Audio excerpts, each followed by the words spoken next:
This is Jackie Helvey, and I'm here with Debbie Meyer. We're at JimGin Farm, which is the home to the Come Out and Play Sculpture Show, which is happening August 28th is the first day. And Debbie, it's so great to see you. Tell folks a little bit about your past and how you started the show and what's going on with the show this year.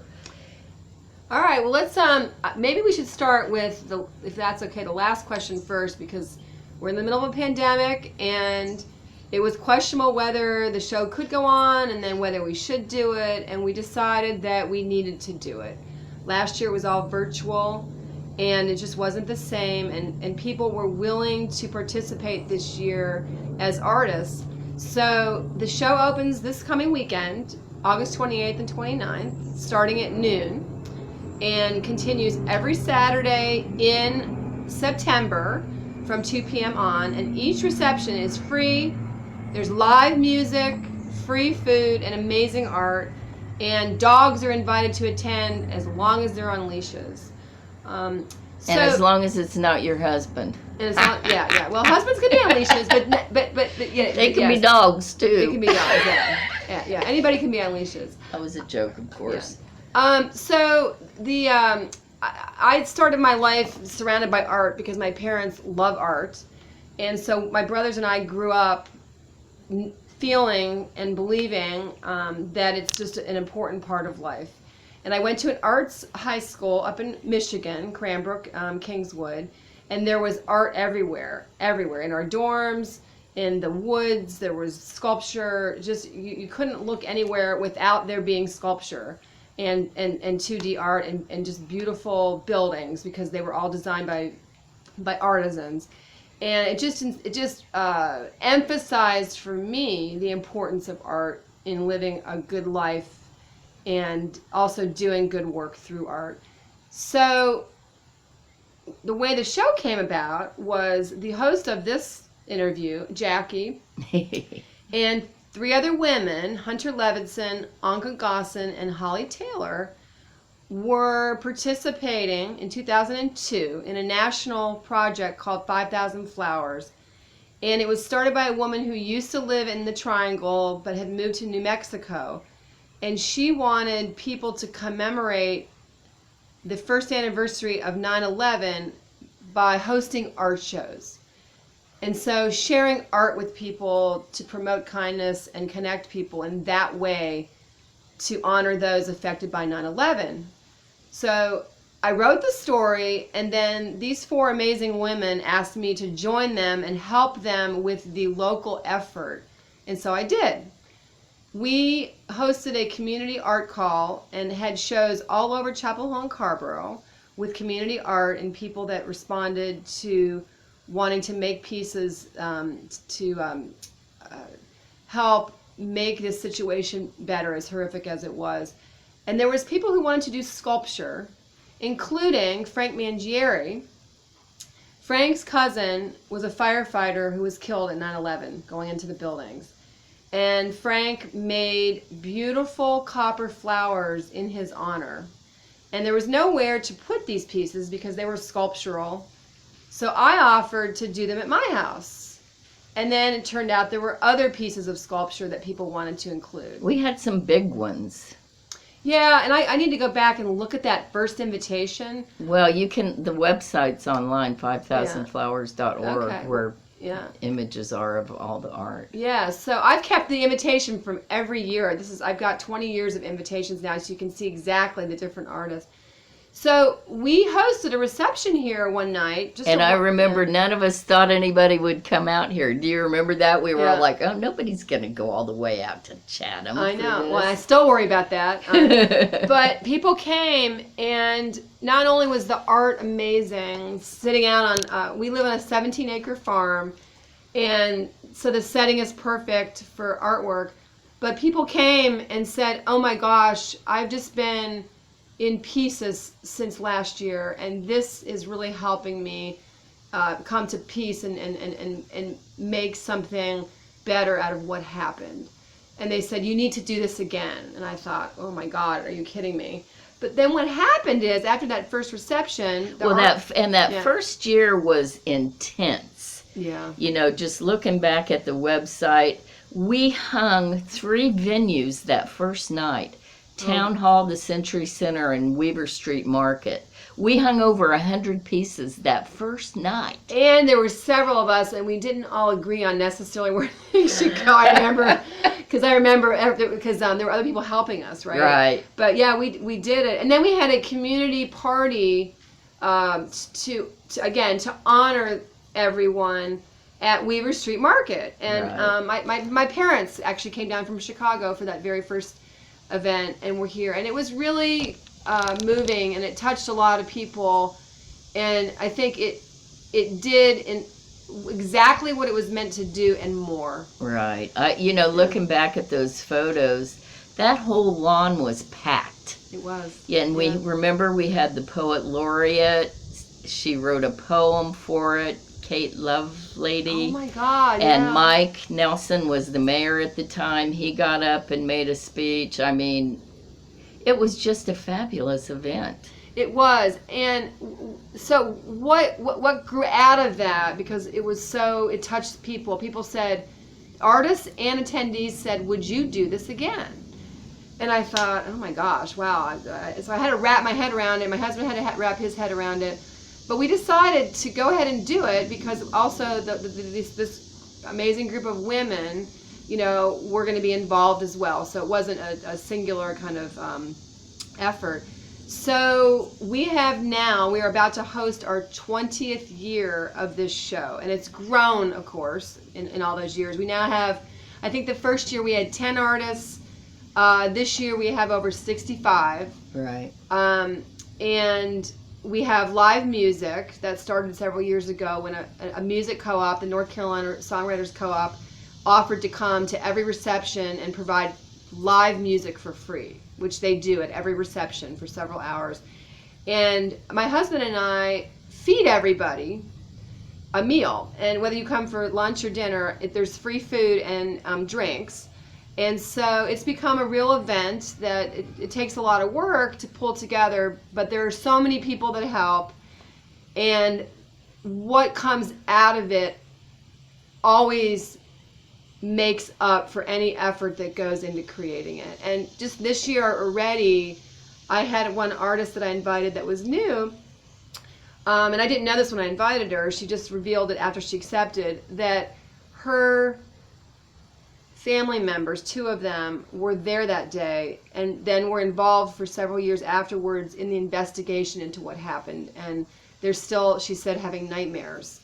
And no kidding. She is so excited to be in the show because she feels like it's going to help her, the artist, make some more peace with everything going on. She was really glad to know that there were people that still thought about this after all this time. Right. And I don't know if you mentioned it or not, but the artists get to keep 100% of what they sell, so you don't take any kind of a commission or anything like that. Right. And you do have to be invited to be in the show. It's not artists just get to set up. You have to receive an invitation to participate, and there's no fee. Some places you have to pay a fee to participate or show your work. There's nothing like that.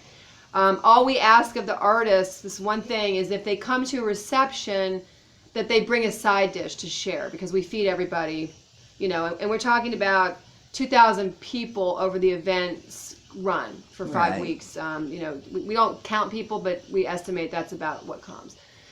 So we feed everybody, and that really helps because then there's a feast that gets put out. And one of the things that I want to mention that I'm really proud about that we've done over the years is I've worked really hard, and Jackie's worked really hard, and the other women involved to help, is to include artists that are young, that are on the fringe, that have mental health challenges, that wouldn't normally have another place to show their work because there's not an opportunity to do that.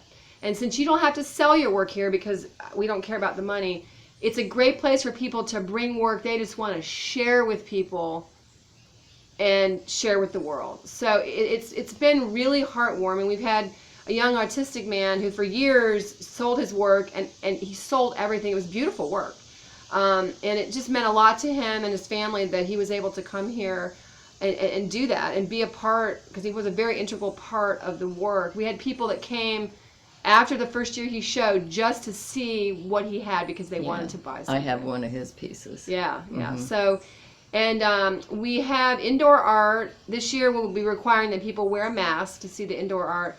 But for the past 3 years, we've shown the art of the Karen youth group that works through Frank Gallery, and these are children that have come here as refugees from Burma, and their families are here, and they're learning art through 2 incredible women, Fran Hamer and Nearest Levy, and they show their work, and the work itself, some of it is absolutely incredible.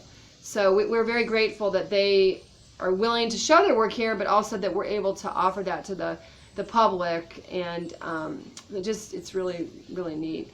And I do want to add that my parents come down every single year for the opening. They have not missed 1 year yet, and this will be our 20th year. From Chicago.